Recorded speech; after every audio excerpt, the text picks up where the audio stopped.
Et bonjour tout le monde, c'est Maxime Galland, je suis très heureux de vous retrouver pour cette vidéo qui va traiter donc d'Unreal et plus précisément de Unreal pour Fortnite. Alors une question qui m'est souvent posée porte un petit peu sur la gestion des fichiers et sur comment faire migrer par exemple un projet d'un ordinateur à un autre ou encore comment bouger par exemple un level d'un projet à un autre. Ça peut arriver quand par exemple vous avez plusieurs personnes qui travaillent sur le même projet ou que vous voulez juste, vous avez un projet corrompu et vous voulez juste migrer une partie des informations vers un nouveau projet. Alors, la première chose qu'on va voir, c'est que quand on est dans l'éditeur de l'UEFN, ici, je vais faire un petit layout par défaut. Donc, normalement, vous avez ce layout-là par défaut, l'interface. Vous avez ici le content drawer. Donc, votre content drawer, si vous faites ici la petite option doc, il peut rester en place. Ce qui est important, c'est que quand vous faites clic droit, alors si vous êtes sur Mac, ce sera Show in Finder, si vous êtes sur Windows, c'est Show in Explorer. Quand vous faites clic droit Show in Explorer sur un dossier, en fait, ce que va faire Windows, c'est qu'il va vous localiser où est ce dossier dans votre ordinateur. Donc, ça peut arriver quand vous vraiment ciblez un fichier particulier ou quelque chose comme ça et vous savez pas exactement où est-ce qu'il est rangé. Moi, vous voyez, dans mon ordinateur, j'ai en fait tout simplement un petit dossier Unreal Fortnite que je vais essayer tout simplement où je vais répertorier tous mes projets. Et si on regarde un petit peu différents projets Unreal qui sont sur mon ordinateur, différents projets Unreal Fortnite, il n'y a pas exactement la même structure entre les Unreal Editor et le Unreal pour Fortnite, mais c'est quand même assez similaire. En fait, si on remonte jusqu'à Unreal Fortnite, regardez, je vais avancer dans le projet Avalanche Trial et dans le projet Horde Force. Ce qu'on remarque, c'est que déjà, il y a une certaine cohérence dans la manière dont les fichiers sont organisés. Je vais aller ensuite dans Plugin, je vais retrouver mon projet, hop, je vais pouvoir faire Content ici, et regardez que les contents sont quand même un petit peu organisés pareil, on a des shared assets et des choses un peu comme ça. En fonction de la version d'Unreal que vous utilisez, et que si vous êtes sur le Unreal classique Editor ou sur le Unreal Engine pour Fortnite, la première chose à savoir, c'est que vous voyez, il y a une sorte de cohérence dans la manière dont les fichiers et les dossiers sont organisés. Donc si vous voulez par exemple récupérer sur un ordinateur votre projet UEFN pour le mettre sur une clé USB ou sur un disque dur, je vois beaucoup de personnes faire l'erreur de remonter juste prendre uniquement le content, par exemple des choses un petit peu comme ça, ou juste leur fichier, par exemple ils prennent juste leur map, et ensuite hop ils vont essayer de le mettre dans notre projet. Ça peut pas toujours fonctionner quand on fait ça. La première règle d'or, c'est de toujours modifier en gardant la structure. Donc la structure actuellement, si on la remonte intégralement, on va jusqu'au dossier. Vous voyez là, moi ça c'est mon dossier. Alors chez vous, il s'appellera pas forcément Unreal Fortnite, hein. Il peut avoir un autre nom, hein. C'est moi qui l'ai appelé comme ça, celui-là. Mais vous voyez que quand je prends ici à la racine de mon projet, en fait si je veux le mettre sur un disque dur, je vais copier tout en haut. Je vais copier à partir d'ici. Vous voyez, plugin, avalanche et tout. Je rentre pas dans le projet, puis je copie. Je copie le plus en possible pour être sûr qu'il me manque en fait aucun dossier. Alors comment savoir où est-ce qu'il est localisé ce dossier-là? Bah, on refait la manip. Vous pouvez être dans n'importe quel endroit de votre projet. Enfin, là vous êtes dans votre compte browser, clic droit, Show in Explorer, et vous pouvez remonter tout simplement. Vous remontez, vous remontez, vous remontez la hiérarchie, et vous arrivez normalement là où est enregistré votre projet. Quand vous allez ici, par exemple, faire un new project, faites toujours attention. Donc vous êtes là, vous choisissez votre template et tout. Vous voyez, moi, quand je crée mon projet en location, il arrive dans Unreal Fortnite, c'est moi qui ai créé ce dossier. C'est à vous ici dans le parcourir de faire attention à l'endroit où vous allez enregistrer votre projet. Souvent, par défaut, il peut essayer de se positionner dans le disque dur C.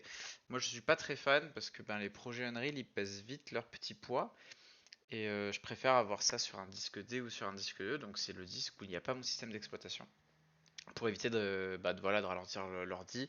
Je veux dire, on met dans les ordinateurs des disques, des partitions de disques D et E, c'est pour mettre les datas dessus, donc c'est à ça que ça sert. En tout cas, moi, c'est comme ça que je procède.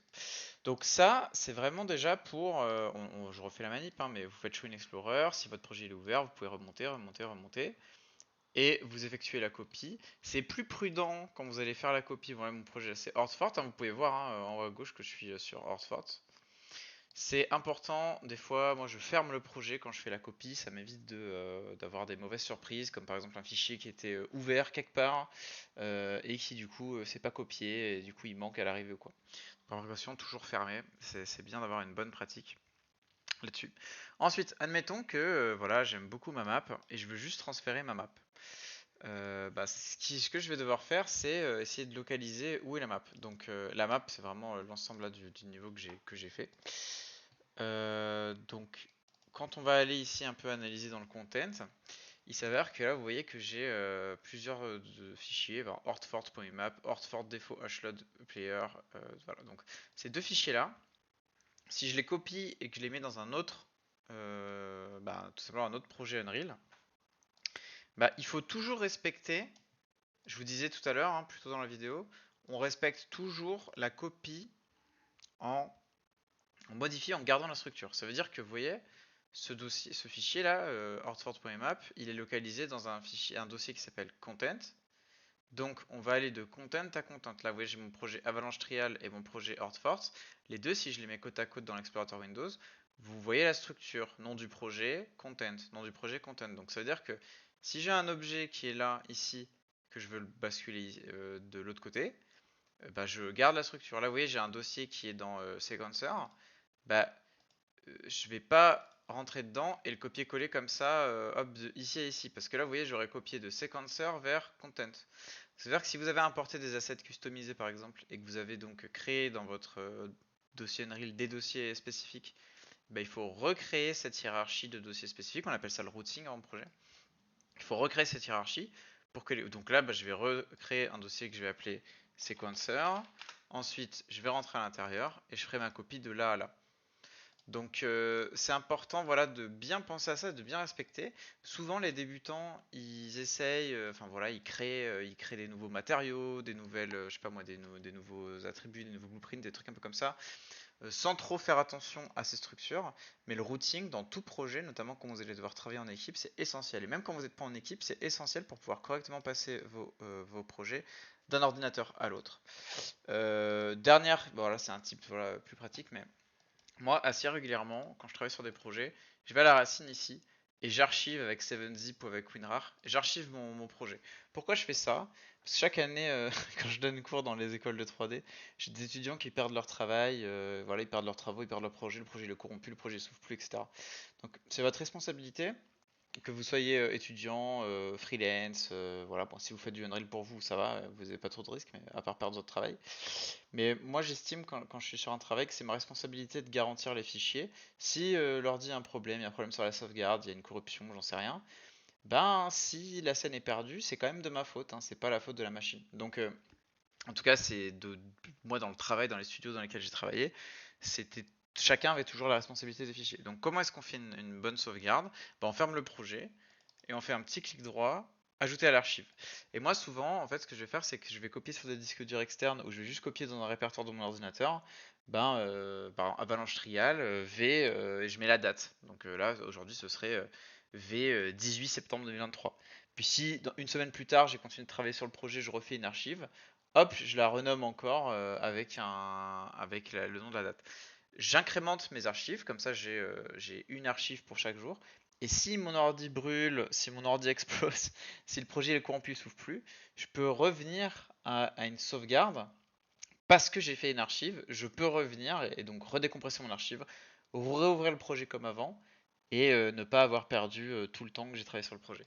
Et je répète, en tant que technicien Unreal et tout, c'est vraiment votre responsabilité de bien faire attention à vos fichiers parce que malheureusement, heureusement, je sais pas, mais ça se fait pas tout seul. Et à un moment, il faut bien avoir quand même des méthodes pour essayer de s'en sortir. Donc voilà. Voilà, la petite tips. N'hésitez pas à réagir en commentaire.